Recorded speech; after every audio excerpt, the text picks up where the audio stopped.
এবার দেখো কুর্তিগুলো। এই যে একটা কুর্তি নিয়েছি,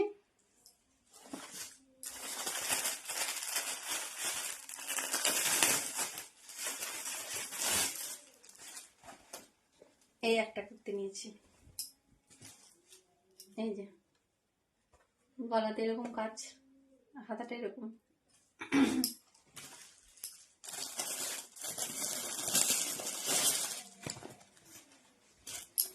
আর এটা দেখো পিছনে খুব সুন্দর একটা কাজ করা আছে। এই যে পিছনের কাজটা দেখো কতটা সুন্দর, সামনের থেকে পিছনের কাজটা বেশি সুন্দর লাগছে। এই একটা কুর্তি, আর এই যে এটা একটা, চারটে কুর্তি নিয়েছি। তো এই চারটে সরিয়ে রাখলাম।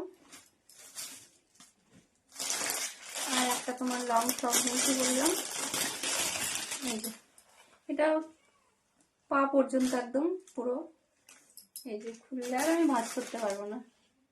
এই যে সামনের কাজটা এরকম, এই ছাপাটা সুন্দর লাগছে দেখতে। ব্যাস।